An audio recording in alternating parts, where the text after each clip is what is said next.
Assalamualaikum warahmatullahi wabarakatuh. Selamat berjumpa kembali di mata kuliah probabilitas dan statistik. Nah, pada pertemuan sebelumnya kita sudah membahas mengenai pengujian rata-rata menggunakan distribusi T. Nah, untuk kesempatan kali ini kita akan membahas distribusi Q kuadrat. Nah, distribusi Q kuadrat ini berkaitan dengan varians atau deviasi standar dari populasi. Artinya kita bisa menggunakan distribusi Q kuadrat ini untuk mengestimasi varians atau deviasi standar dari populasi. Kemudian kita juga bisa melakukan pengujian apakah deviasi standar populasi sesuai dengan yang dinyatakan atau tidak.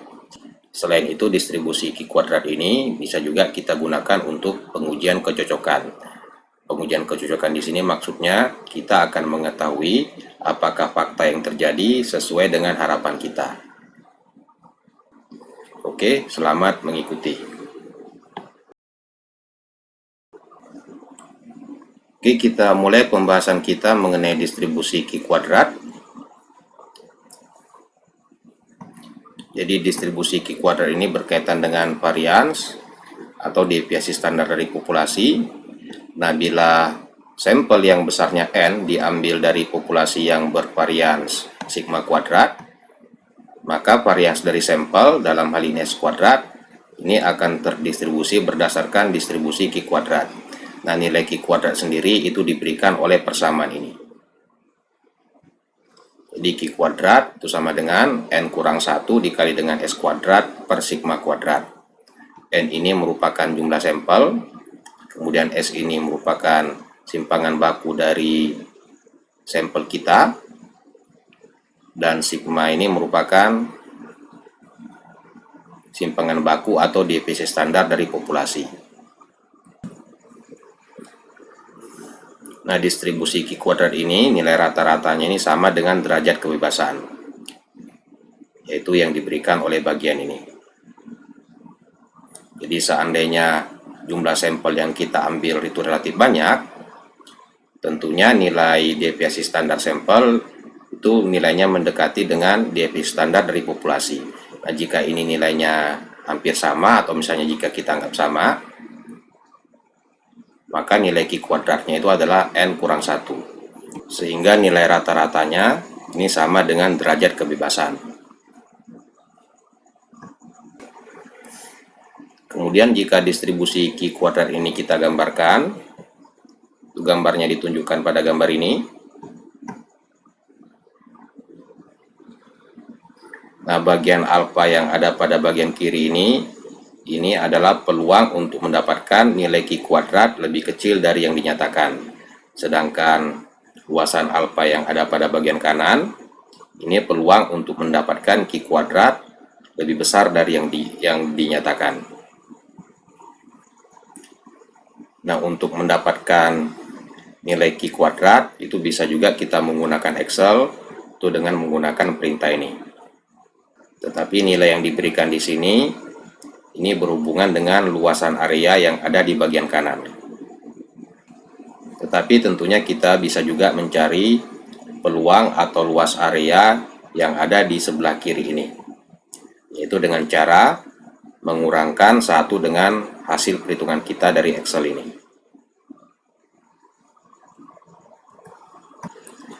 Nah, sama seperti pada distribusi T, nilai Q kuadrat bisa juga kita peroleh dengan menggunakan tabel. Jadi pada tabel ini diberikan nilai-nilai Q kuadrat untuk alfa-alfa tertentu. Sebagai contoh misalnya untuk alfa bagian kiri sebesar 5%, kemudian jumlah data kita misalnya 10. Nah, jumlah data 10 tentunya derajat kebebasannya itu sama dengan 9. Berarti nilai Q kuadratnya itu adalah 3,3251. Nah, jika kita akan mencari nilai Q kuadrat yang berhubungan dengan alfa-alfa yang ada pada daerah kanan, maka bagian tabel yang kita baca itu berhubungan dengan bagian ini. Sebagai contoh misalnya, kita akan mencari nilai Q kuadrat di mana alfanya di sini adalah 2,5%, kemudian jumlah datanya tadi sama yaitu 10. Nah, untuk bagian kanan 2,5% itu diberikan pada kolom ini, dan untuk jumlah data 10 berarti derajat kebebasannya sebesar 9.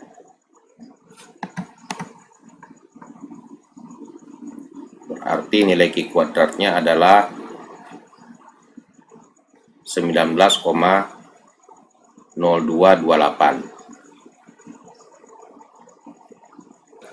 Kemudian bagaimana selang keyakinan untuk varians populasi? Artinya di sini kita akan mengestimasi varians populasi itu nilainya dari kisaran berapa sampai dengan berapa. Kalau kita ingat kembali pembahasan kita pada pertemuan sebelumnya, untuk melakukan estimasi sebaiknya kita menggunakan estimasi selang. Oke, jadi estimasi atau selang keyakinan untuk varians populasi dalam hal ini dengan selang keyakinan 1 kurang alfa itu nilainya berada di antara nilai ini sampai dengan persamaan ini. Tentunya persamaan yang digunakan di sini diperoleh dari persamaan sebelumnya tadi. Jika kita lihat persamaan untuk Q kuadratnya, jadi Q kuadrat sama dengan N kurang 1 kali dengan S kuadrat per sigma kuadrat. Artinya sigma kuadrat atau varians dari populasi itu adalah N kurang 1 dikali dengan S kuadrat per Q kuadrat. Oke, jadi jika kita akan memperkirakan atau mengestimasi varians dari populasi atau deviasi standar dari populasi, tentunya kita harus mengambil sejumlah sampel. Kemudian sampel tersebut kita analisis untuk mendapatkan simpangan bakunya. Kemudian kita baca nilai Q kuadrat dari tabel, baik dari sisi kanan maupun dari sisi kiri, sesuai dengan alfa yang akan kita gunakan. Sebagai contoh misalnya jika selang keyakinannya 95%, berarti alfa yang kita gunakan adalah 5%. Nah, dengan menggunakan persamaan ini, tentunya kita bisa memperkirakan atau mengestimasikan varians dari populasi kita. Jadi kalau kita gambarkan, anggaplah Q kuadrat ini pembacaan kita dari tabel. Demikian juga bagian ini pembacaan kita dari tabel. Dan nilai Q kuadrat dari populasi kita itu berada dari bagian ini sampai dengan bagian ini. Sebagai contoh misalnya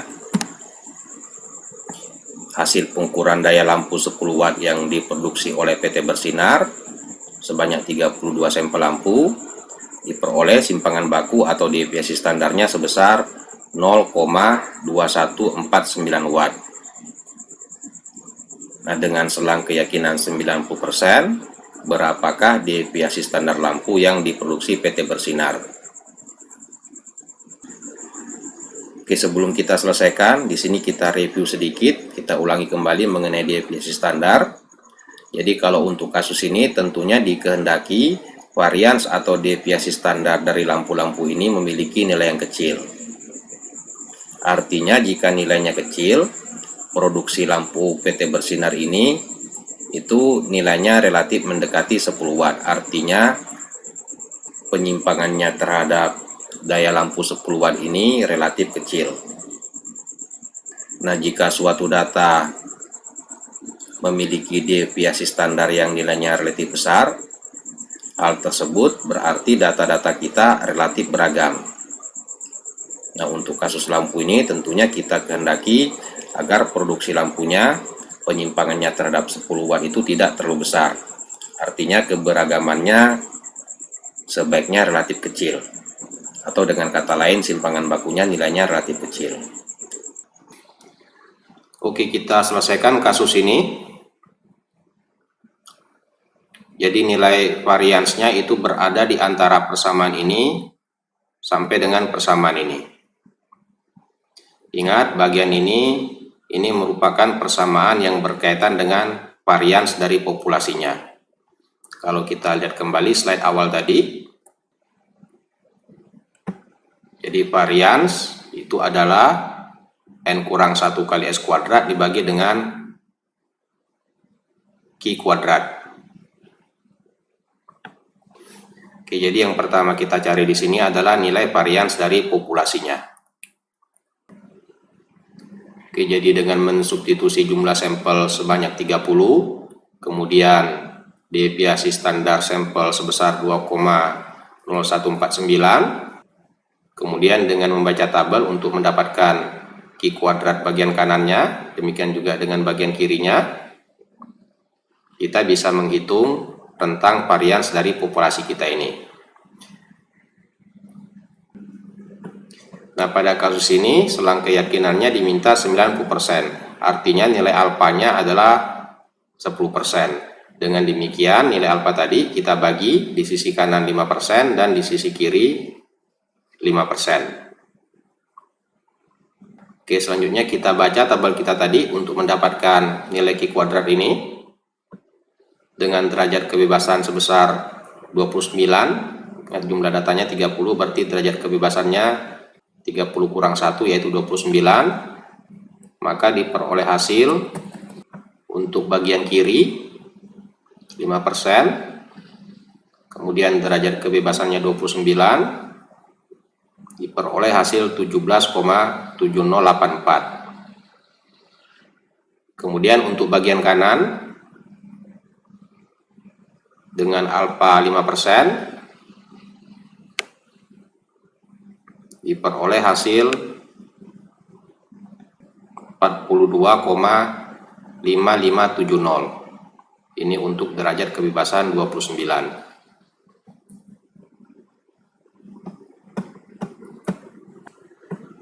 Oke, jadi nilai Q kuadrat untuk sisi kanan 42,557.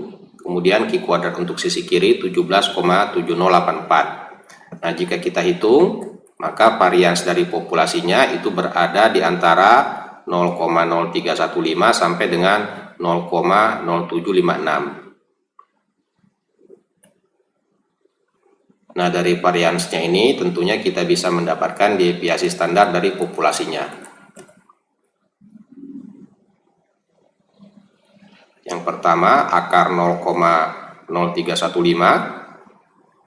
yaitu 0,1774, kemudian akar 0,0756 diperoleh hasil 0,2570. Jadi deviasi standar populasi kita ini berada di antara 0,1774 sampai dengan 0,2750, dan tentunya ini dengan selang keyakinan sebesar 90%. Oke, sesuai dengan yang kita singgung di awal tadi, distribusi Q kuadrat ini bisa juga kita gunakan untuk menguji varians dari populasi. Nah, di sini kita akan membahas contoh kasus yang berkaitan dengan hal tersebut. Oke, kita lihat dulu kasusnya. Dalam kondisi normal, deviasi standar panjang baut yang diproduksi sebuah mesin adalah 0,02 cm. Nah, setelah beroperasi selama 3 bulan, bagian quality control dari perusahaan baut tersebut mengambil 33 sampel baut dan diperoleh deviasi standarnya 0,0214 cm. Nah, di sini yang jadi pertanyaan, apakah mesin tersebut masih bisa dikatakan bekerja dengan normal?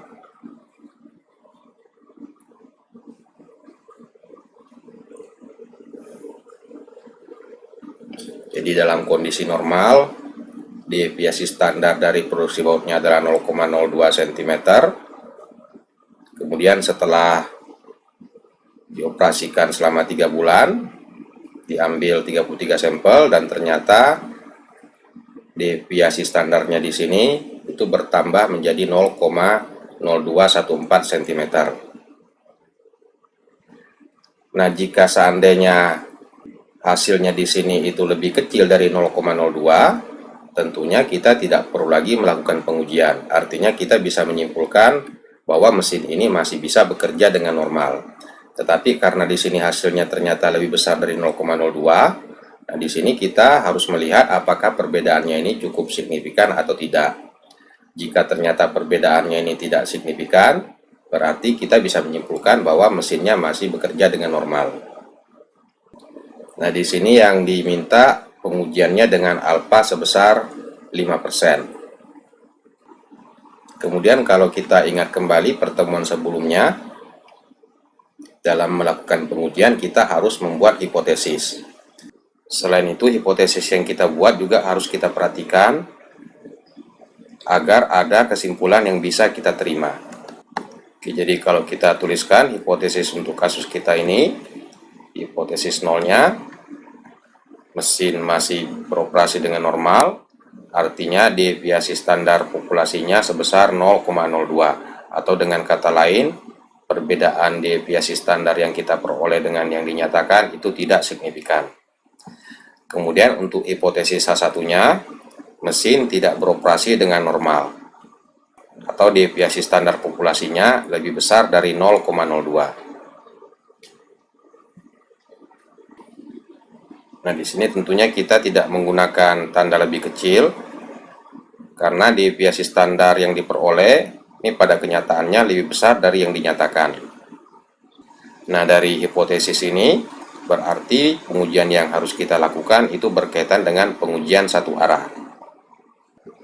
Kalau kita ingat kembali pertemuan kita sebelumnya, untuk uji satu arah ini berkaitan dengan kondisi ada yang lebih baik atau ada yang lebih buruk. Sedangkan untuk uji satu arah kita kehendaki nilainya tepat seperti yang dinyatakan.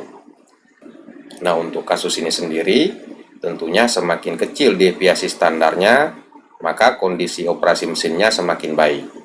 Sebaliknya, semakin besar deviasi standarnya, maka produksi baut yang dihasilkan nanti akan semakin beragam, dan tentunya hal ini tidak dikehendaki.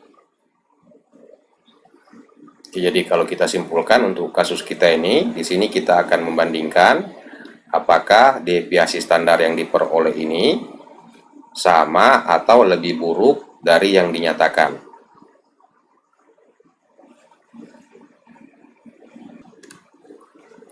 Nah, karena di sini pengujiannya merupakan pengujian satu arah, maka nilai alfa ini harus kita kumpulkan pada salah satu sisi. Dalam hal ini pada sisi kanan. Jadi pengujian yang kita lakukan itu berdasarkan sisi kanan. Nah, kenapa sisi kanan?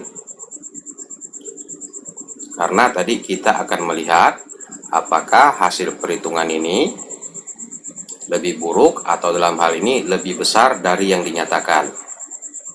Artinya kita harus memberikan batasan di sebelah kanannya. Beda halnya misalnya jika pengujian kita hendak mengetahui apakah deviasi standar yang kita hasilkan lebih kecil atau sama dengan yang dinyatakan. Nah, jika lebih kecil tentunya kita harus membatasinya di sisi kiri. Oke, jadi karena di sini kita akan melihat apakah hasil perhitungan ini lebih besar atau sama dengan yang dinyatakan, maka nilai Q kuadratnya harus kita batasi pada sisi kanan. Atau dengan kata lain pengujiannya berdasarkan sisi kanan. Oke, langkah pertama kita hitung dulu Q kuadratnya. Q kuadrat sama dengan N kurang 1 kali dengan S kuadrat dibagi dengan sigma kuadrat. Nah, jumlah sampelnya di sini ada 33 buah sampel. 33 kurang 1, kemudian deviasi standar dari sampelnya 0,0214. Kemudian deviasi standar populasi atau yang dinyatakan adalah 0,02. Nah, di sini diperoleh nilai Q kuadratnya sebesar 36,6368. Oh ya, di sini ada kesalahan simbol ya, di sini seharusnya simbolnya Q kuadrat. Kemudian kita baca nilai Q kuadrat dari tabel. Untuk 5% pada bagian kanan diperoleh 5% bagian kanan dengan derajat kebebasan sebesar 32, jumlah datanya tadi 32, jumlah datanya tadi 33, berarti derajat kebebasannya 32, diperoleh Q kuadrat dari tabelnya 46,1943. Jadi di sini nilainya 46,1943. Nah, kalau kita perhatikan hasil perhitungan kita di sini adalah 36,6368, artinya berada pada daerah ini. Oke, jadi karena hasil perhitungannya ini lebih kecil dari Q kuadrat tabel, maka bisa kita simpulkan mesinnya ini masih beroperasi dengan normal. Artinya deviasi standar yang kita peroleh itu tidak berbeda secara signifikan dengan yang dinyatakan. Nah, seandainya hasil perhitungannya di sini ternyata lebih besar dari Q kuadrat tabel, artinya posisinya ada pada daerah ini. Nah, hal tersebut berarti deviasi standar hasil perhitungan itu cukup berbeda secara meyakinkan dengan yang dinyatakan. Oke, jadi untuk kasus kita ini H0 diterima, artinya mesinnya di sini masih beroperasi dengan normal. Jadi perbedaan deviasi standar hasil perhitungan kita dengan yang dinyatakan ini tidak berbeda secara signifikan. Kemudian ingat, untuk kasus-kasus seperti ini kita harus betul-betul memperhatikan jenis uji apa yang akan kita lakukan. Apakah uji satu arah, apakah uji dua arah. Kemudian untuk uji satu arah sendiri ada berdasarkan sisi kiri, ada berdasarkan sisi kanan. Demikian juga dengan hipotesisnya, di sini harus kita nyatakan dengan tepat agar ada hipotesis yang bisa diterima. Nah, hal-hal tersebut itu sangat tergantung dari kasus yang akan kita selesaikan. Untuk lebih jelasnya, silakan Anda telah kembali materi kita pada pertemuan sebelumnya. Oke, kita lanjutkan pembahasan kita. Di sini kita akan membahas bagaimana penggunaan distribusi Q ini untuk uji kecocokan atau goodness of fit.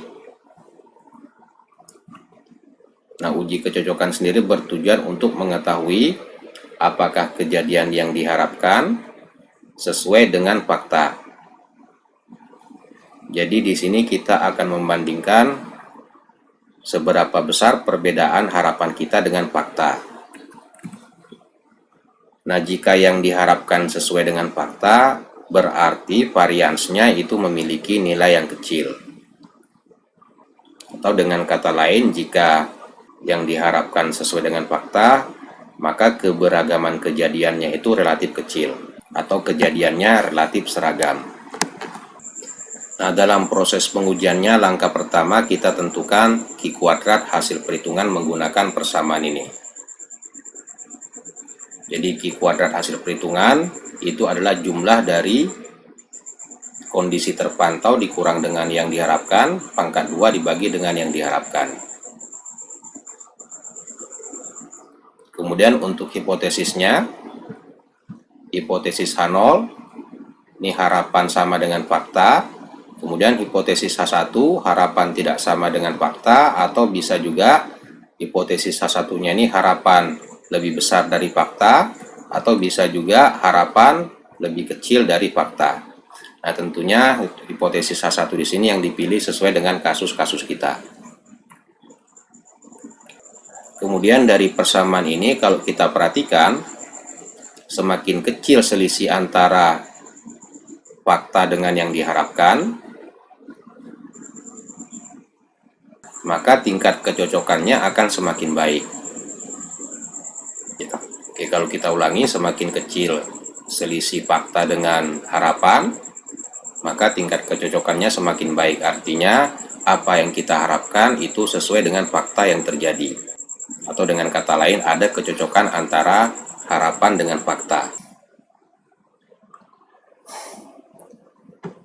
Kemudian untuk hipotesis H0, di mana di sini kita nyatakan harapan sama dengan fakta atau yang terpantau. Nah, hipotesis H0 ini sebenarnya kita mengasumsikan kejadian-kejadiannya itu peristiwanya saling bebas. Artinya apa yang terjadi di peristiwa pertama itu tidak dipengaruhi oleh peluang peristiwa kedua, ketiga, dan seterusnya. Nah, sedangkan untuk hipotesis H1 ini sebenarnya berkenaan bahwa peristiwa-peristiwa tersebut bukan merupakan peristiwa yang saling bebas. Artinya apa yang terjadi di peristiwa pertama itu dipengaruhi oleh peristiwa kedua, dipengaruhi juga oleh peristiwa ketiga, dan seterusnya.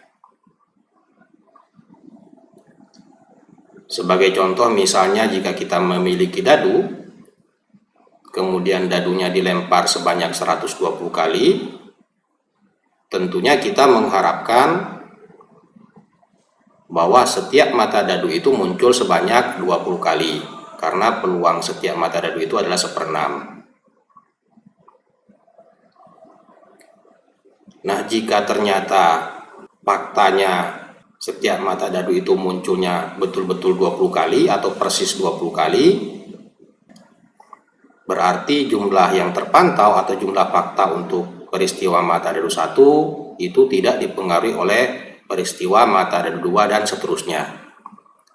Nah, di sini untuk jumlah peristiwa mata dadu 1 artinya hanya dipengaruhi oleh peluang dari mata dadu 1, yaitu 1/6. Tetapi jika ternyata faktanya mata dadu 1 itu misalnya munculnya sebanyak 60 kali, berarti patut dicurigai bahwa ada yang mempengaruhi peristiwa mata dadu tersebut, bukan hanya dipengaruhi oleh peluangnya saja. Karena tadi harapan kita mata dadu 1 itu munculnya 20 kali karena peluangnya 1/6 kali 120 kan hasilnya 20. Nah, jika ternyata mata dadu 1 itu munculnya ternyata 60 kali, atau harapan tidak sama dengan terpantau, ingat harapannya tadi 20 kali tapi terpantaunya ternyata 60 kali. Jadi patut dicurigai bahwa ada faktor lain yang mempengaruhi munculnya mata dadu 1 tersebut sebanyak 60 kali.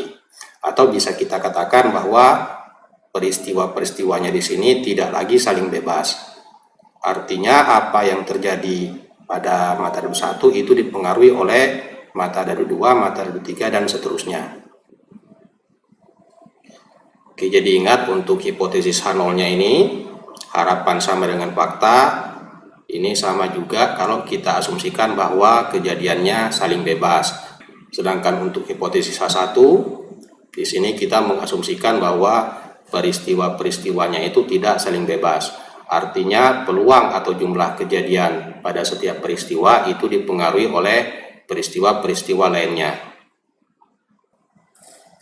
Oke, hal ini mungkin akan lebih jelas ketika kita membahas contoh soal.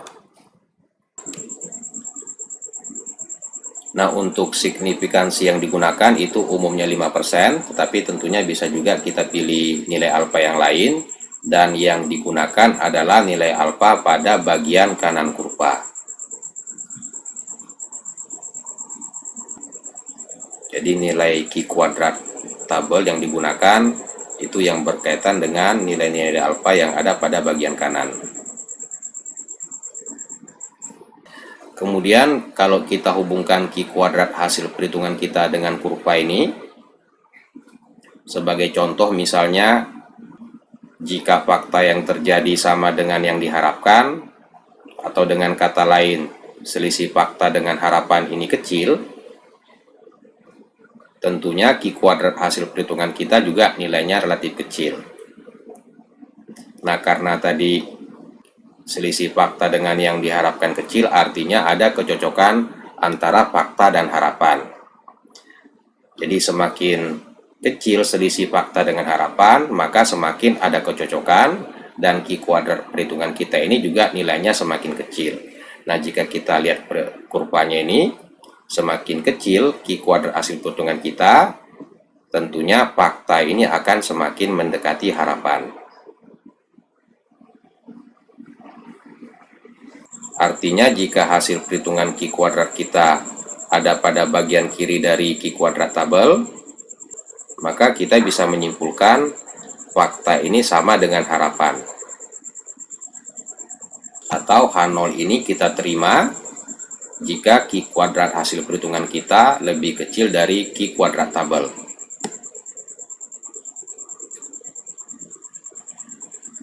Kemudian kalau kita hubungkan dengan luasan alfanya, semakin kecil hasil perhitungan kita, tentunya nilai alfa yang terbentuk juga semakin besar. Dengan kata lain, H0 ini bisa kita terima jika signifikansi hasil perhitungan kita lebih besar dari yang kita tetapkan.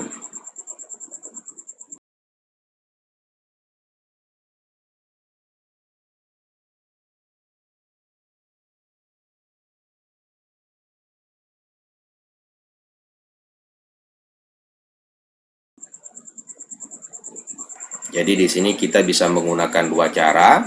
Kita bisa membandingkan antara Q kuadrat hasil perhitungan dengan Q kuadrat tabel.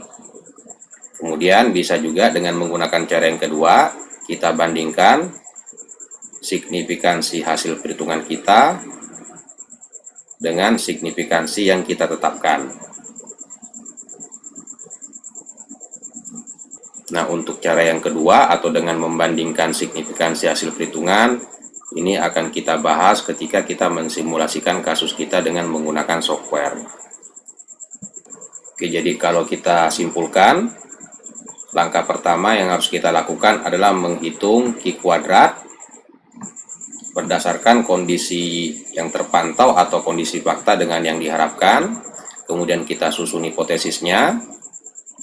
Kemudian kita baca Q kuadrat tabel. Ingat, Q kuadrat tabel yang digunakan adalah bagian kanan kurva. Kemudian kita bandingkan Q kuadrat tabel dengan Q kuadrat hasil perhitungan kita. Jika Q kuadrat hasil perhitungan kita lebih kecil dari Q kuadrat tabel, kalau kita perhatikan, semakin kecil Q kuadrat hasil perhitungan kita, maka kondisi fakta itu akan semakin mendekati harapan. Atau dengan kata lain, H0 ini kita terima. Sebaliknya, jika hasil perhitungan kita ini ternyata lebih besar dari Q kuadrat tabel, maka H0 ditolak. Artinya, fakta yang terjadi tidak sesuai dengan harapan kita. Oke, untuk lebih mudahnya di sini kita akan membahas kasus yang sederhana supaya mudah dipahami. Anggaplah sebuah dadu tidak cacat. Kemudian dadu tersebut dilempar 120 kali. Kemudian ternyata diperoleh kemunculan setiap mata dadu seperti yang diperlihatkan pada tabel ini. Mata dadu 1 muncul 17 kali, mata dadu 2 muncul 18 kali. Demikian juga dengan mata dadu yang lainnya. Nah, di sini pertanyaannya, apakah dadu tersebut cacat atau tidak?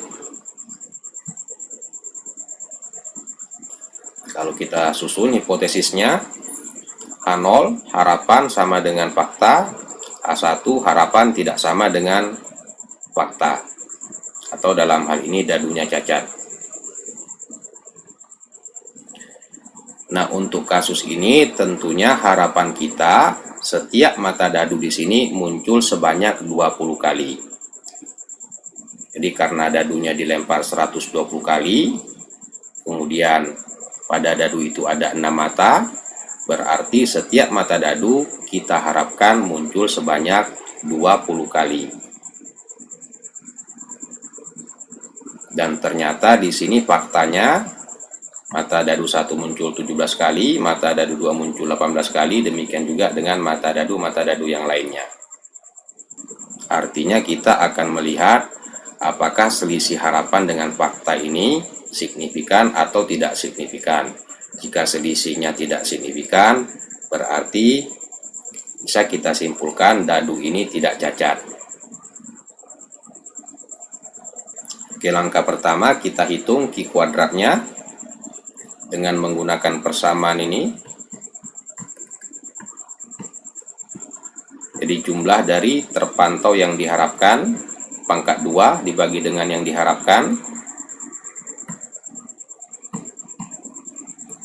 Kalau kita lihat untuk data pertama, berarti 17 dikurang 20, kemudian dipangkat 2, kemudian dibagi dengan 20, kemudian ditambah dengan 18 kurang 20, kemudian dipangkat 2, kemudian dibagi dengan 20, kemudian dijumlahkan lagi dengan 24 kurang 20, kemudian dipangkat 2, kemudian dibagi 20, dan seterusnya.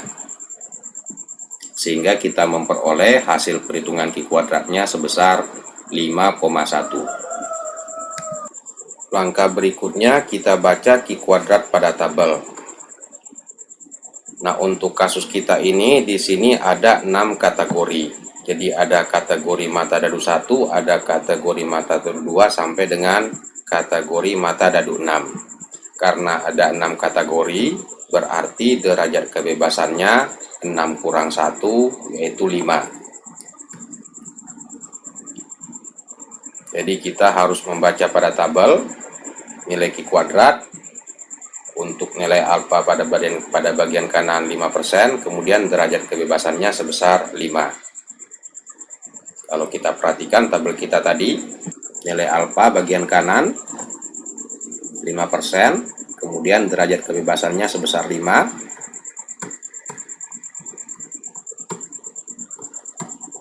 Itu diperoleh hasil 11,07 atau kalau dibulatkan 11,1. Nah, dari hasil ini terlihat bahwa Q kuadrat hasil perhitungan lebih kecil dari Q kuadrat tabel. Q kuadrat hasil perhitungan lebih kecil dari Q kuadrat tabel. Artinya bisa kita simpulkan fakta-fakta yang terjadi di sini itu tidak berbeda secara signifikan dengan harapan kita, yaitu sebesar 20. Atau dengan kata lain, H0-nya kita terima, harapan sama dengan yang terpantau, atau dalam hal ini dadunya tidak cacat. Ingat, jika suatu mata dadu cacat, ada mata dadu yang kemunculannya itu relatif jauh lebih besar dibandingkan dengan mata dadu yang lainnya. Tetapi untuk kasus kita ini, dan dari hasil analisis kita ini, perbedaan kemunculan mata dadu ini sebenarnya tidak cukup berarti.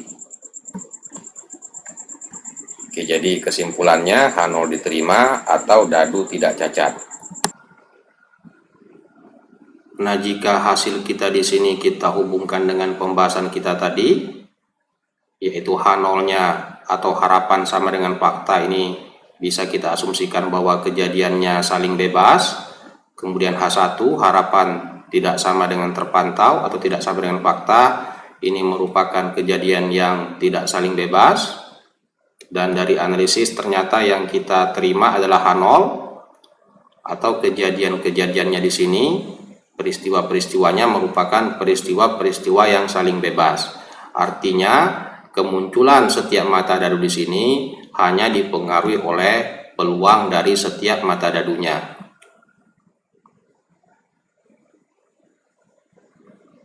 Dan secara sekilas sebenarnya kalau kita lihat, misalnya untuk mata dadu 1 ini 17 kali, harapan kita itu adalah 1/6 kali 120 atau 20.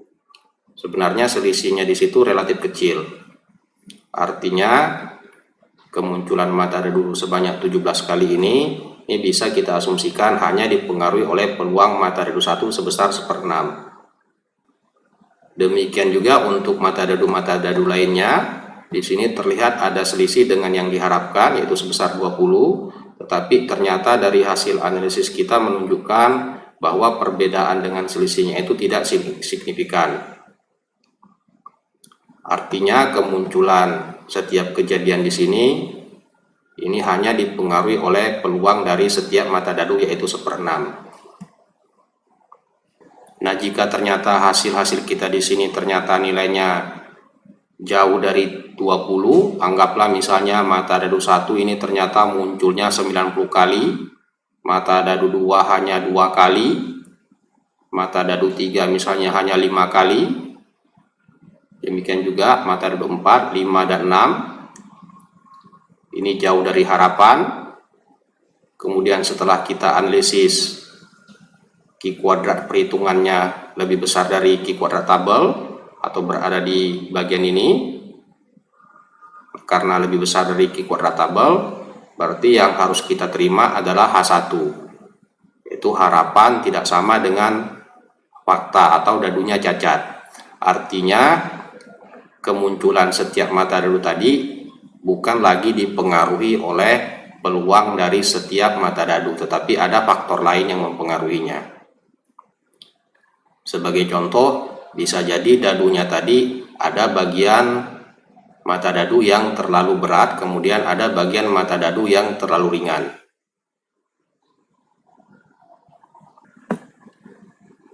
Oke, jadi ingat H0 ini berkaitan dengan kejadian yang saling bebas, kemudian H1 ini berkaitan dengan kejadian yang tidak saling bebas. Nah, untuk kasus tadi itu relatif sangat sederhana. Di bagian ini kita akan membahas kasus lain yang relatif lebih menarik dan relatif lebih berguna. Oke, kita lihat dulu kasusnya. Hasil pantauan terhadap 1.000 relawan yang disuntik uji coba vaksin COVID-19 merek Tokcer. Ada 26 orang disuntik vaksin dan tertular COVID. Kemudian 324 orang disuntik vaksin dan tidak tertular. Kemudian 92 orang disuntik placebo dan tertular. Nah, disuntik placebo ini maksudnya isi suntikannya itu bukan vaksin tetapi hanya sekedar cairan. Kemudian ada 558 orang disuntik placebo dan tidak tertular. Nah, di sini yang jadi pertanyaan, apakah vaksin merek Tokcer ini efektif untuk mengatasi penyebaran virus COVID-19? Nah, untuk menyelesaikan kasus ini, langkah pertama kita harus menghitung terlebih dahulu berapa peluang setiap peristiwa. Beda halnya dengan kasus dadu tadi, itu kita sudah bisa menentukan berapa peluang munculnya setiap mata dadu. Tapi untuk kasus kita ini, peluang disuntik vaksin dan tertular, demikian juga peluang untuk peristiwa-peristiwa lainnya ini harus kita hitung terlebih dahulu. Jadi di sini kita akan menggunakan konsep-konsep peluang yang sudah pernah kita bahas pada pertemuan awal dulu. Nah, setelah kita memperoleh peluang setiap peristiwa ini, dalam hal ini ada 4 peristiwa, peluang-peluangnya tadi kita kalikan dengan jumlah kejadian secara keseluruhan, sehingga kita memperoleh berapa harapan untuk setiap peristiwa ini. Nah, untuk di bagian tabel ini sendiri, ini merupakan kondisi yang terpantau atau fakta yang terjadi. Nah, setelah kita mengetahui berapa kejadian untuk harapan, tentunya kita bisa menentukan atau bisa menghitung nilai Q kuadratnya. Oke, di sini kita tuliskan ulang mengenai data-data yang berkaitan dengan fakta untuk kasus kita ini. Nah, langkah berikutnya kita akan mencari bagaimana peluang setiap peristiwa. Nah, langkah berikutnya di sini kita harus mencari peluang setiap peristiwa. Beda halnya dengan kasus sebelumnya tadi mengenai dadu. Untuk dadu, peluang-peluang munculnya setiap mata dadu itu sudah bisa kita perkirakan, yaitu 1/6. Tetapi untuk kasus kita ini, peluang-peluangnya harus kita cari berdasarkan data-data yang kita peroleh, yaitu data-data total disuntik vaksin, total disuntik placebo, kemudian total tertular virus COVID, dan total tidak tertular virus COVID.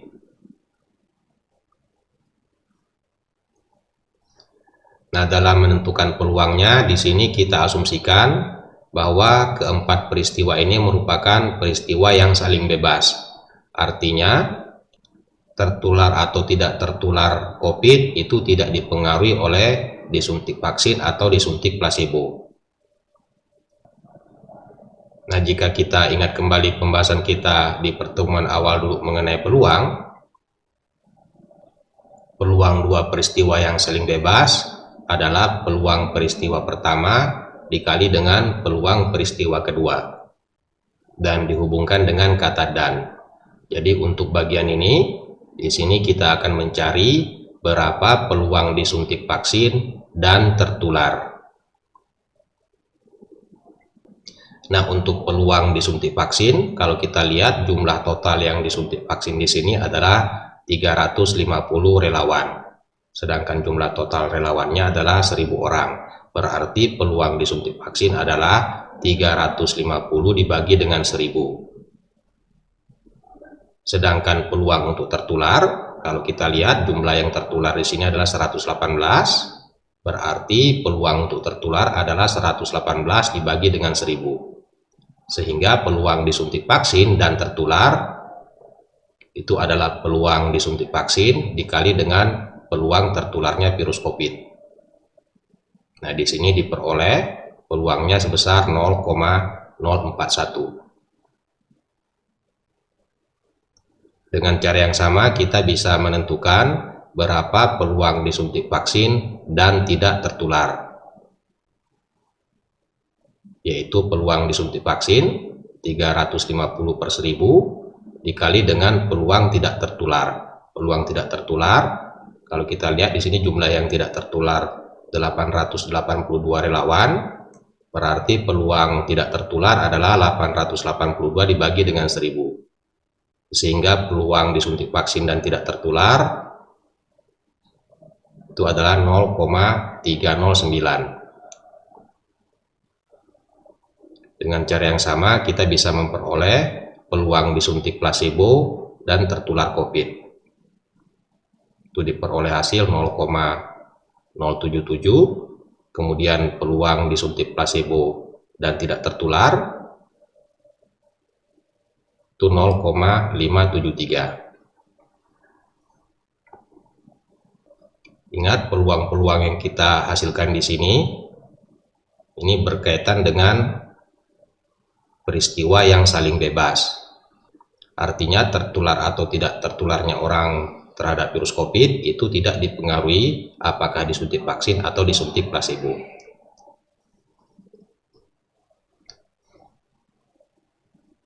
Kemudian dari peluangnya ini kita bisa menentukan berapa jumlah yang diharapkan untuk setiap peristiwa, yaitu kita kalikan dengan jumlah total relawan. Jadi jumlah harapan untuk setiap peristiwa, yang pertama untuk disuntik vaksin dan tertular, peluangnya dikali dengan jumlah relawannya diperoleh 41 relawan. Demikian juga disuntik vaksin dan tidak tertular, peluangnya tadi 0,309 dikali dengan jumlah keseluruhan relawan diperoleh hasil 309. Sedangkan jumlah harapan untuk peristiwa disuntik placebo dan tertular 77 orang, dan disuntik placebo kemudian tidak tertular itu 573 orang. Nah, dari jumlah kejadian, fakta, dan harapan tadi, tentunya kita sudah bisa menghitung nilai Q kuadratnya. Nah, nilai Q kuadrat perhitungannya adalah 9,5. Nah, nilai ini tentunya diperoleh dari persamaan yang sudah kita bahas tadi. Kalau kita lihat lagi persamaannya, jadi jumlah dari fakta dikurang hasil yang diharapkan, pangkat 2 dibagi dengan hasil yang diharapkan. Oke, jadi 9,5 ini diperoleh dari yang pertama 26 dikurangi dengan 41, kemudian hasilnya kita kuadratkan, kemudian dibagi dengan 41.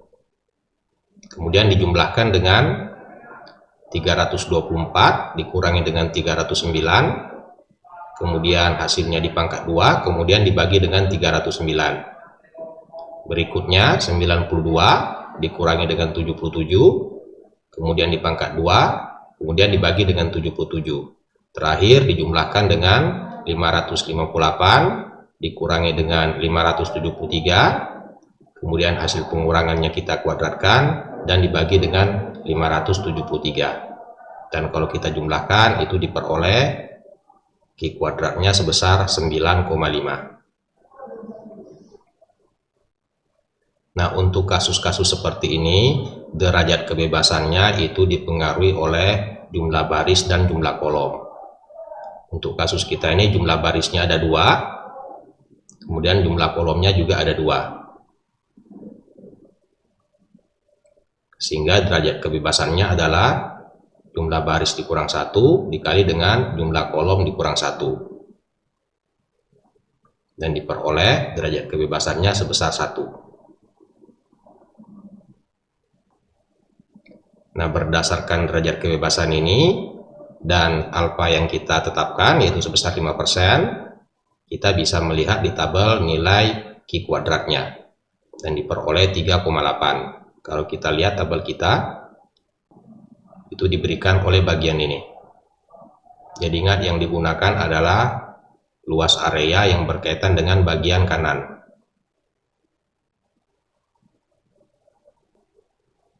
Langkah berikutnya kita akan tuliskan hipotesisnya. Hipotesis H0-nya, fakta sama dengan harapan. Kemudian ingat, tadi ketika kita menghitung peluangnya, kita mengasumsikan peristiwa-peristiwanya merupakan peristiwa saling bebas. Artinya tertular atau tidak tertular itu tidak dipengaruhi apakah disuntik vaksin atau disuntik plasebo. Atau dengan kata lain, tertular atau tidak tertular ini bukan karena pengaruh disuntik, tetapi hanya karena faktor kebetulan.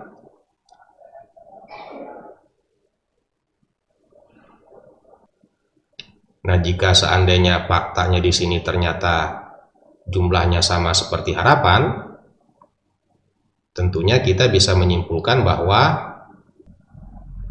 fakta yang terjadi ini adalah akibat faktor kebetulan.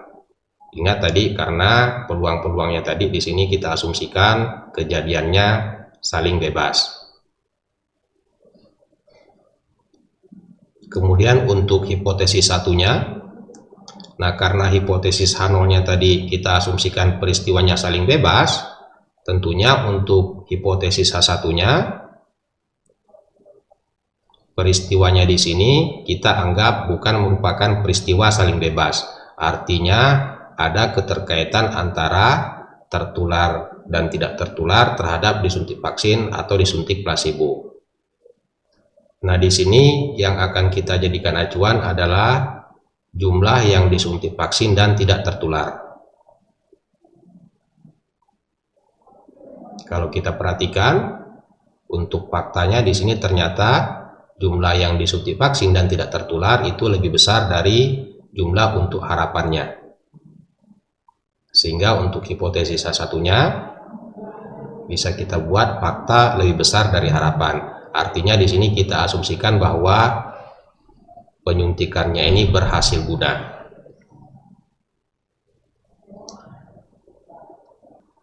Oke, kalau kita ulangi untuk hipotesis H0, ini kita anggap peristiwanya saling bebas, artinya tidak saling berpengaruh, sesuai dengan penurunan untuk mendapatkan nilai peluang-peluang tadi. Kemudian untuk A1-nya, ini kita anggap peristiwa-peristiwanya ini saling berpengaruh. Dan yang kita jadikan acuan di sini adalah jumlah disuntik vaksin dan tidak tertular.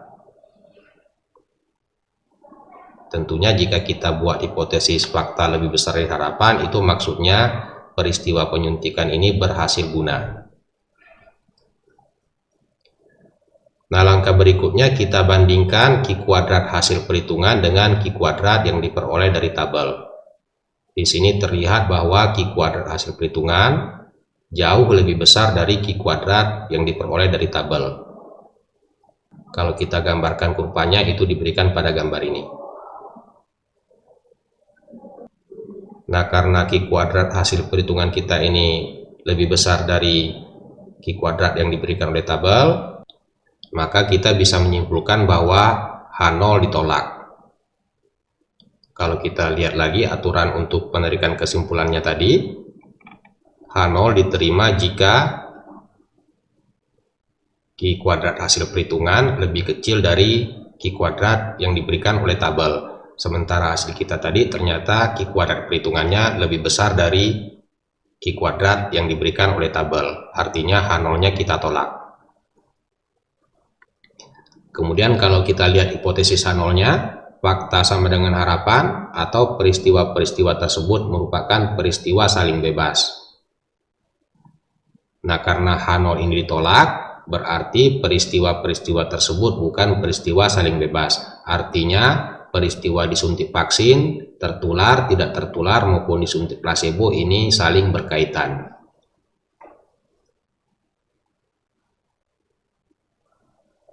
Oke, jadi karena H0 ditolak, maka yang diterima adalah H1, dalam hal ini fakta lebih besar dari harapan. atau peristiwa-peristiwa tersebut itu saling berpengaruh.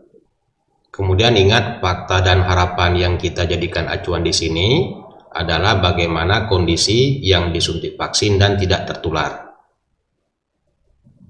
Dari tabel ini terlihat bahwa harapan yang disuntik vaksin kemudian tidak tertular itu 309 relawan, tetapi ternyata faktanya di sini lebih baik karena di sini 324 relawan. Atau dengan kata lain, peristiwa penyuntikan tersebut berhasil guna untuk mengatasi wabah COVID. Oke, jadi kalau kita simpulkan, tidak terdapat kecocokan antara yang diharapkan dengan yang terjadi.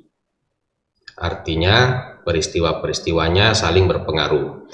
Kemudian perbedaan fakta dengan harapan menunjukkan bahwa penyuntikannya sangat berhasil guna.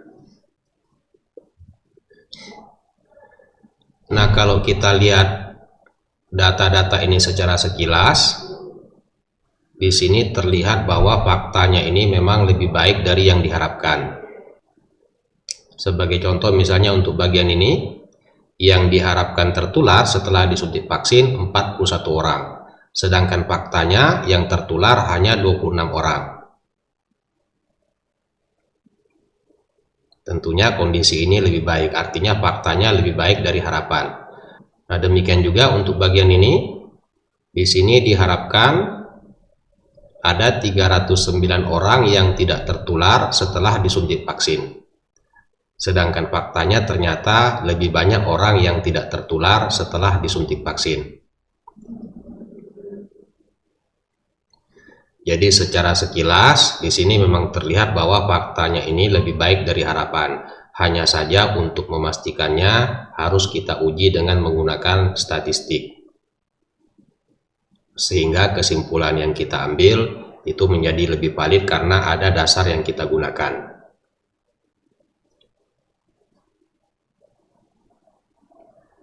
Oke, jadi kalau kita simpulkan, pengujian kecocokan menggunakan distribusi Ki di sini menggunakan asumsi hipotesis nolnya, peristiwa-peristiwa yang kita uji itu merupakan peristiwa saling bebas.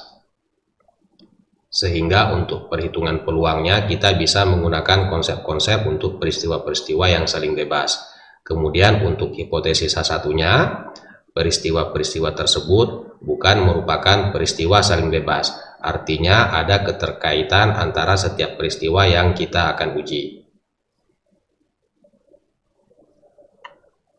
Oke, kita lanjutkan pembahasan kita. Di sini kita akan mencoba mensimulasikan kasus terakhir tadi, yaitu mengenai uji coba vaksin. Nah, untuk variabelnya di sini kita beri nama dengan data vaksin. Dan datanya merupakan data nominal. Nah, di sini kita menggunakan angka untuk mewakili data-data kita tadi, yaitu angka 1 itu mewakili jumlah data yang disuntik vaksin dan tertular, kemudian angka 2 itu untuk mewakili yang disuntik plasebo dan tertular, kemudian angka 3 mewakili yang disuntik vaksin dan tidak tertular, angka 4 mewakili disuntik plasebo dan tidak tertular.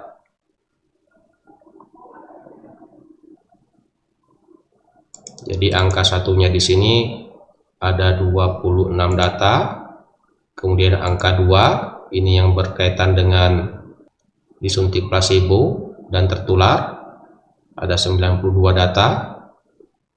Oke, jadi data nomor 2 ini ada 92 data. 92 data, kemudian demikian juga dengan untuk data disuntik vaksin dan tidak tertular, ini diwakili dengan angka 3, 324 data, dan yang terakhir 558 data.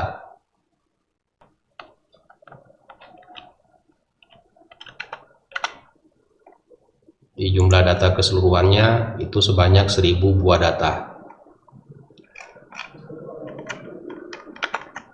Nah, setelah kita inputkan datanya, kemudian kita masuk ke menu analyze, kemudian non parametric test, kemudian legasi dialog, kemudian chi-square.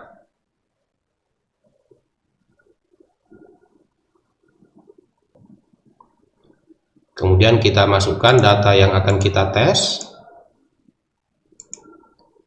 Nah, langkah berikutnya di sini kita harus memberikan data-data yang diharapkan.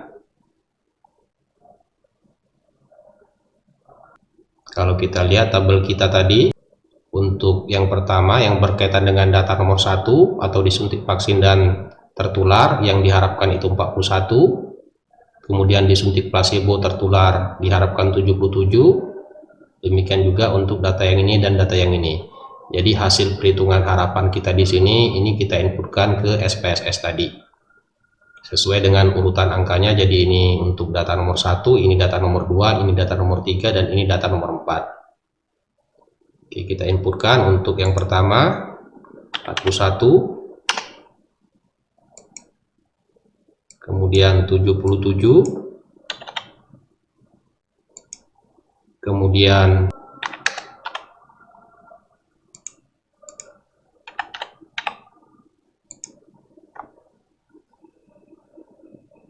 kemudian kita lihat hasilnya.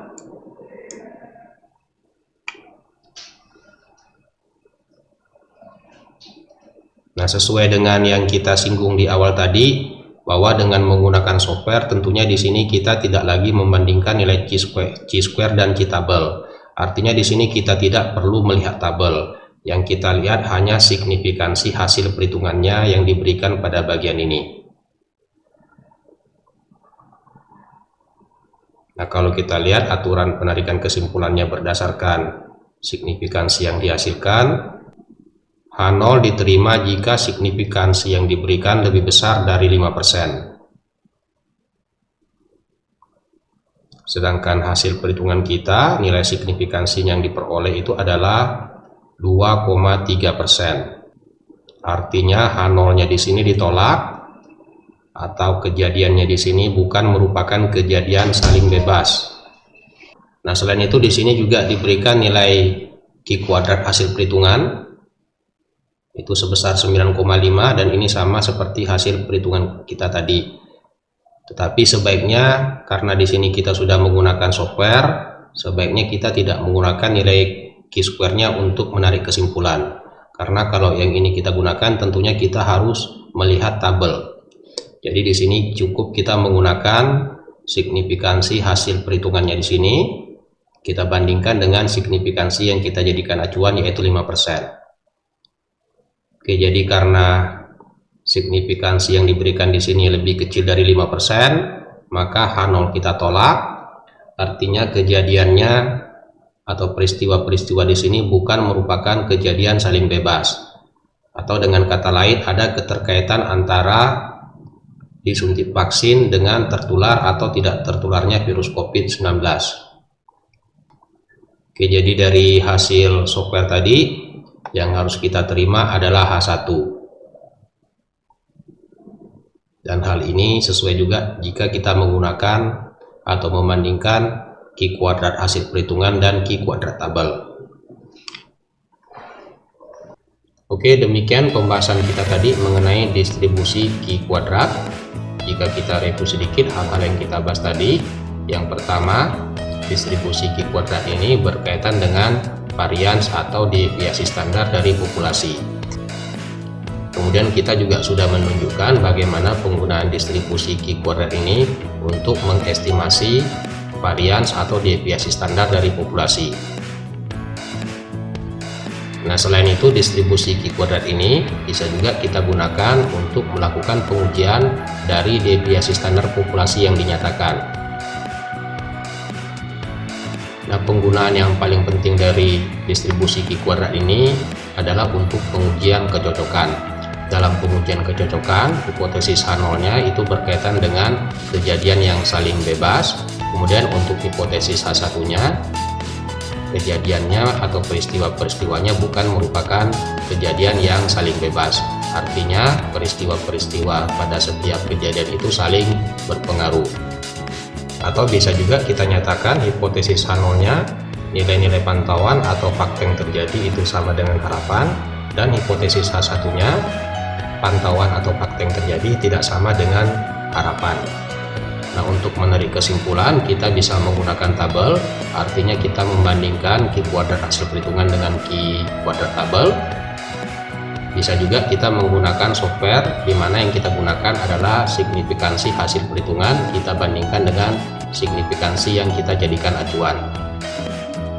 Nah, jika kita menggunakan tabel, H0 itu diterima jika Q kuadrat hasil perhitungan kita lebih kecil dari Q kuadrat tabel.